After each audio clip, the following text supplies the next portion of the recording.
911, where's your emergency? 731 traffic crash, Catlett and Eustis. Fully involved. Fox 1030 Single family. Fox 440 for the traffic crash at Winchester Road, Old Tavern Road, at exit 4, medic 4, wagon 1. On scene. Single vehicle in the roadway. Heavy damage to the roof. We were at the Virginia APCO Fall Conference with Nathan McClure's daughters, Teal and Megan. Nathan was also known as Nate by many. He was the president of APCO International from 1978 to 1979. He was also the president of the Illinois chapter twice, and then retired with his family to Lynchburg. He then worked with the Commercial Advisory Council, was an APCO International and Virginia APCO Life member, and served on numerous other committees. What do you guys remember about APCO and your dad growing up? He never stopped. He was always looking for a way to help others, how to use his role to help others, both what he was supposed to do, like his general job description, but what else he could do. And he definitely instilled that into both of us. So above and beyond was his motto. He was a leader. He always stepped in. I'll never forget, there'll be calls at 2:00 in the morning that somebody had to go home sick from his dispatch center, and he went in instead of calling somebody else.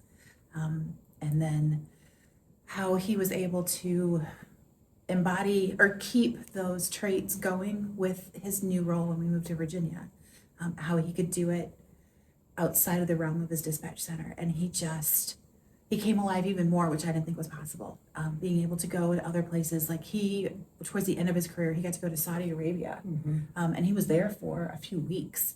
And then he also helped with somewhere in South America, and it was how he got to go in at the very ground level and build things that people didn't even know were possible, and how he knew from his experience and he could help others with that instead of just being like, yes, I know that. I know that, here's how I can share that with you. And he instilled that with us, and he set our compass to always go in the direction to help and serve others. And he was always willing to help. People would reach out to him no matter what for a question. I mean, even somebody had said after he passed away that, I just reached out to your dad a couple days ago with a question on a Sunday evening at 8:00, and he immediately responded to me. He was always willing to help. He was always willing to share his knowledge. Like, he just knew things, and another thing that people said is he would always seek out the new members at the APCO conferences because he would find them and would help connect them with other members who were in their field or who would be a great connection for them so they didn't feel so lost and overwhelmed at their first conference. He would seek them and, he would seek out the new people and go help them to make those connections to carry on the legacy. And he put his all into it. And it was something that I grew up watching because I came to the conferences since I was a baby. So that's what you were saying, and Yes. That was something I wanted to ask about. What do you guys remember about coming to the conferences? Everybody knew him. I was like, I don't know these people. How do they know Yes. my dad? And then the whole ribbon thing. But everybody seemed to know him. And now I try not to do it because I don't want to ride on his coattails, but I also want to be a part of his legacy that I'm his daughter and I'm in the industry, and I absolutely love it. I think it's amazing that you guys are in the industry, so I wanted to ask about that. So you guys are here at the exhibitor hall. What are you guys doing? Who are you with? So 12 years ago, I started working for one of the radio manufacturers that's here locally, and I've managed to grow my career from there, and I am now inside sales, where I get to meet with the people who I have a solution for. And Dad taught me, how to interact, but also all the other things that are involved that, they may want it, but there's some other factors that we have to deal with. And to keep at it and don't give up, but also to understand both sides. So he was a great inspiration for how to look at things, how to look at the big picture, because interoperability was his passion, to make sure everybody could talk together, no matter what equipment you had. He wanted to make sure, and he was part of P25, or Project 25, to make sure that everybody could talk to each other when they needed to, when it mattered. He definitely sounds like a huge influence in your guys' lives. He was. Yes. We're blessed. Yeah. Very blessed, very lucky. And the circle that he was part of, just all of this is one big circle in a network, and how if you don't know somebody, you know somebody who does. And it's great to hear the stories from others as well as share ours. Oh, we know you because Dad said blah, blah, blah. And it's always a good thing he did have some antics, and we like to joke about those too. So for anybody else who's watching this who knew him, we definitely thought about soaping a fountain, but we did not. So yeah, there are some really happy memories we have. Actually, most of them are happy. But, Oh, the APCO stories. Yeah. That Do you we have some APCO antics that you feel comfortable sharing? Probably Or if should you remember. not, but we understand how this is a week where you can be with other people who are in the same boat. You're up against the same battles every single day in a different part of the world, and you can come together and just share your stories that nobody else understands, but also know that you have support of everybody else that you're talking to. Just know the bobby hat that is in the display case. We know about the bobby hat in the casino in Kansas. That was with Ken and Dad. So yeah, that was one of the antics that I know of. So I don't know about that antic. Can you share? On a happier note, or a cleaner note, our middle sister, Alicia, is actually named after a dear APCO friend. So Stan and Alicia Harder from Hawaii. Okay. In your view, what does APCO do best? The interaction, to know that you're not the only person dealing with this. It's a really hard job. It's not just answering a phone. It's not just dealing with an emergency.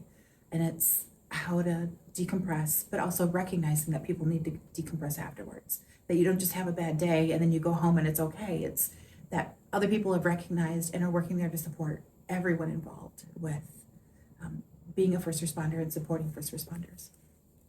The networking, the communication, the continuing education. Like, it's not just the basic black and white continuing education and presentations. Like, there's so many different aspects and different realms that they are teaching and like exploring, and the constant changes that they're adapting to.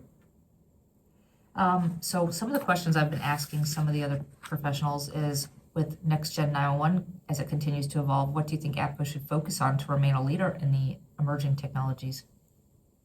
Definitely listening and keeping an ear open, which I think they do very, very well, to not just sit back and think, okay, we have this written down on paper, we're good to go, to always know that it's a moving situation, that there may be the need to adapt faster than you thought, but they're always aware of what's going on, and listening and have an ear open and have people in places so they don't have to be there, but at least have the network in place so that there is support if necessary, but also a change if necessary. So I watched a little bit of a video of your dad last night, and he seemed very humble. He was. Yeah. He was. It was very humble. Anything else you could share? I know we were all together when he got the Jack Daniel Award, the Yes. achievement in Denver in 2017. And it was that was amazing to see. And people were like, he's so well deserving of it. He's so, like, he knows his stuff. He's always willing to help. Like, it just. He never said no.